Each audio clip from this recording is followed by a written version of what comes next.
बिस्मिल्लाहिर्रहमानिर्रहीम। अस्सलाम वालेकुम। Welcome back to my channel. आज आपके साथ कुछ छोटी सी टिप्स शेयर करूंगी जो मेरे लिए कारआमद हैं। इंशाल्लाह आपके लिए भी ज़रूर मुफीद और कारआमद साबित होंगी। मैंने यहाँ पे लिया है चावलों का पानी। हम जैसे घर में चावल पकाते हैं, सबके घर में ही बनते हैं, तो ये हम भिगो के रखते हैं। तो जो इनका पानी होता है बहुत ही ज़्यादा फ़ायदेमंद होता है, लेकिन हम उसको ज़्यादातर हमारी जो ख़वातीन हैं वो उसको ज़ाया कर देती हैं। तो इस पानी को अगर हम अलहदा निकाल लें और इसी सिर्फ खाली पानी से ही अपने बालों को ही धो लें तो ये बालों की ग्रोथ के लिए बहुत ही ज़्यादा कारआमद है। या अगर हम खाली इस्तेमाल नहीं करें और अगर हमने सर पे मेहंदी लगानी है तो उस मेहंदी को इस पानी से हम मिक्स कर लें तो ये उसकी भी अफादियत को बहुत ज़्यादा बढ़ा देता है। उसके अलावा अगर हम इस पानी को, चावलों का जो पानी है, अगर हम इस पानी को पौधों में डालते हैं, हमारे घर में पौधे होते हैं, दरख्त होते हैं, तो अगर चाहे वो गमलों में है या नीचे मिट्टी में, ज़मीन में है, तो अगर हम उस पानी में, उस मिट्टी में ये डालें तो ये उनकी नशोनुमा के लिए भी बहुत ज़्यादा कारआमद है।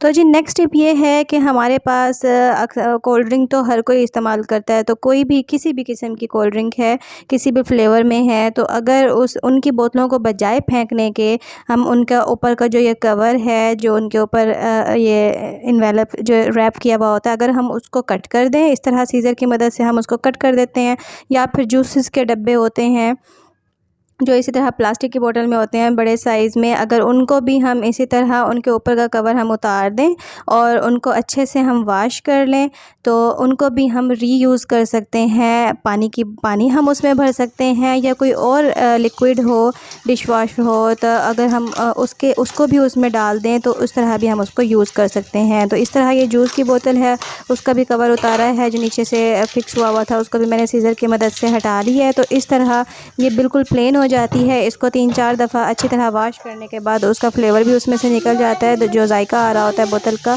उसके बाद धोने के बाद, वॉश करने के बाद हम उसमें पानी डाल के उसको हम अच्छी तरह रीयूज़ कर सकते हैं पानी की बोतलों के तौर पर।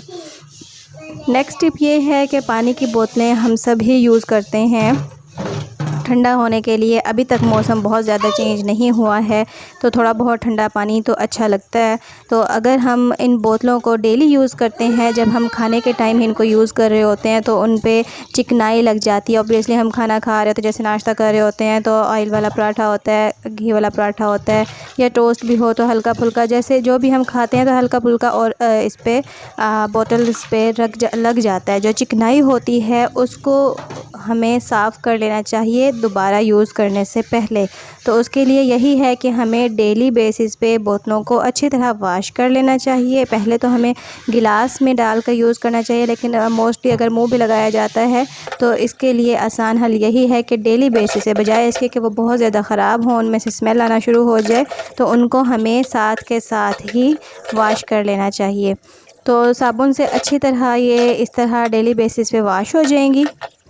तो इसी तरह ये उनको अंदर से भी वॉश कर लेना चाहिए। अंदर से भी साफ़ करने का तरीका यही है कि उसमें जो लिक्विड डिश वॉशर है आपके पास, वो उसमें आप डाल सकते हैं, या अगर आपके पास सिरका और बेकिंग पाउडर है उनको मिक्स करके उसका थोड़ा सा लिक्विड बना के वो थोड़ा थोड़ा सारे बोतल्स में डाल के उसको अच्छे तरह हिलाएंगे। थोड़ी सी देर अगर रख देते हैं 5 से 10 मिनट, उसके बाद उसको अच्छे से हिलाते हैं तो वो भी इस तरह बोतलों को बिल्कुल नीट कर देता है और जर्म्स फ्री हो जाती हैं।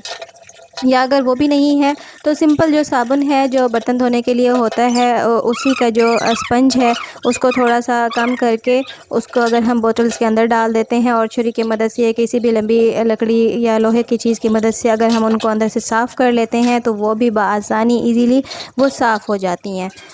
उसके बाद बोतलों को जब धो लिया हमने तो मैंने अलहदा से उनको बास्केट में उल्टा करके रख दिया ताकि इसके अंदर जितना भी पानी है वो सारा निकल जाए, खुश्क हो जाए, और उसके बाद मैं दोबारा पानी इनमें भर लूँगी और ये इजीली इनको यूज़ कर लिया जाएगा।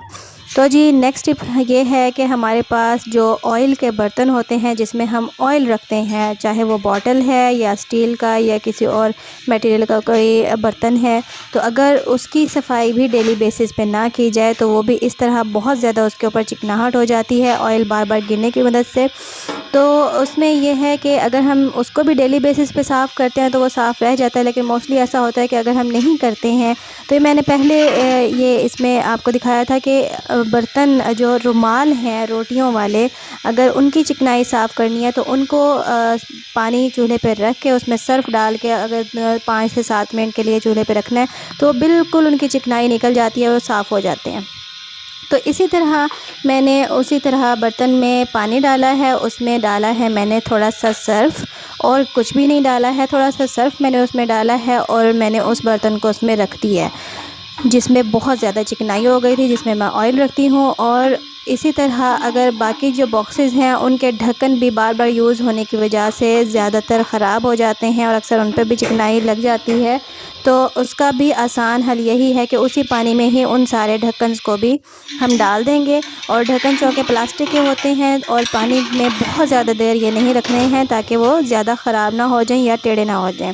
तो ये मैं इसमें आपको ये करके भी दिखाऊं कि पानी गर्म था, उसमें सर्फ़ डाला हुआ था, 1 ही मिनट के अंदर जैसे उस पर वो सर्फ़ वाला पानी लगा है गर्म पानी, उसमें हल्का सा, मैंने बिल्कुल भी इस पर ज़ोर नहीं लगाया, रब नहीं किया, हल्का सा बस मैंने स्पंज को सुबी को उसके ऊपर साबुन लगा के उसको किया, तो ये बिल्कुल चिकनाई उसके ऊपर से उतर गई है, ये बिल्कुल नीट हो गई है। थोड़ा सा मैंने आपको ये करके दिखा दिया एक साइड से क्योंकि अभी ये गर्म भी है, तो मैंने इसको अभी बाहर नहीं निकाला है और ये वहीं से ही आपको मैंने ये साफ़ करके दिखा दिया। इसी तरह हमारे पास जो ये चिमटा होता है, इस तरह की जो चीज़ें जो हम यूज़ करते हैं ज़्यादातर और ये ख़राब हो जाती हैं और इन पे ज़्यादातर चिकनाई जम जाती है, तो उनको भी धोने का आसान हल यही है, बजाय इसके कि हम बहुत ज़्यादा देर उनको रगड़ते रहें और साफ़ करते रहें। आसान हल यही है कि पानी गर्म करें, थोड़ा सा सर्फ़ डालें उसमें और उसके बाद स्पंज की मदद से उनको साफ़ कर लेंगे। अब ये ढक्कन मैंने इसमें रखा था, वो स्टील का बर्तन था इसलिए उसको थोड़ी सी ज़्यादा देर मैंने रखा है। ये प्लास्टिक के थे चूँकि इनके थोड़ा सा टेढ़ा होने का भी ख़तरा होता है, तो हल्का सा बस इसको मैंने 1 ही मिनट के लिए इसको बीच में डिप किया है, तो इसके ऊपर जितनी भी चिकनाई थी, जो मैल वगैरह थी, वो सॉफ़्ट हो गई। उसको फिर निकाल के स्पंज की मदद से, सुबी की मदद से, जो भी आप धोने के लिए चीज़ यूज़ करते हैं, साबुन लगाया और बहुत ही सॉफ़्ट हाथों से आराम से उसका सारा मैल इसके ऊपर जो लगा हुआ था, जितनी भी चिकनाई थी उसके ऊपर, वो सारी साफ़ हो गई है। ये पानी से जब धोया है तो ये देखें बिल्कुल इस पे से हर तरह का मैल चिकनाई सब ख़त्म हो गया है। तो अगर डेली बेसिस पे हम साफ़ नहीं कर पाते हैं ढक्कन्स को या इस तरह के बर्तनों को जो ऑयल के लिए ज़्यादातर यूज़ होते हैं, तो उनकी सफाई के लिए आसान तरीन हल यही है कि उसको हम गर्म पानी में वो कर देंगे। अब ये बाकी दूसरे बर्तन को भी मैंने निकाल लिया है जो ऑयल का था, और उसकी भी मैं इसी तरह से सफाई करूँगी जिस पे मुझे बहुत ज़्यादा मेहनत नहीं करनी पड़ी और ये ईज़िली साफ़ हो जाएगा। तो पहले तो हमें कोशिश करनी चाहिए कि डेली बेसिस पे हम कर लें, कोई कपड़ा मार लें उसके ऊपर, उसकी साथ ही सफाई कर लें। अगर ऐसा नहीं है, थोड़ा ज़्यादा टाइम हो जाता, तो ये इसका आसान तरीन तरीका है चिकनाई और सारी मैल साफ़ करने का।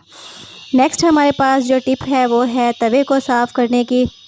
बहुत ज़्यादा उसको रगड़ने की ज़रूरत नहीं है, इतनी ज़्यादा उस पर मेहनत करने की ज़रूरत नहीं है, बहुत ज़्यादा चीज़ें इस्तेमाल करने की ज़रूरत नहीं है। ये देखिए मेरे इस्तेमाल में जो तवा है उसके ऊपर ऑयल और जो उसके ऊपर कार्बन होता है, दोनों ने मिलकर इतनी मोटी तह जमा दी है। ये इसके ऊपर ऑयल भी ऑब्वियसली हम पराठे बनाते हैं, रोटी बनती है, तो वो डेली बेसिस पे भी हम साफ़ नहीं करते हैं। तो अगर हम डेली बेसिस पे भी साफ़ करें तो भी जलने की वजह से जो ऑयल हम पराठे बनाते हैं, ऑयल जो जलता है इसके ऊपर, तो वो दोनों कार्बन और ऑयल मिल के इसके ऊपर बहुत ज़्यादा मोटी एक ये तह जमना शुरू हो जाती है।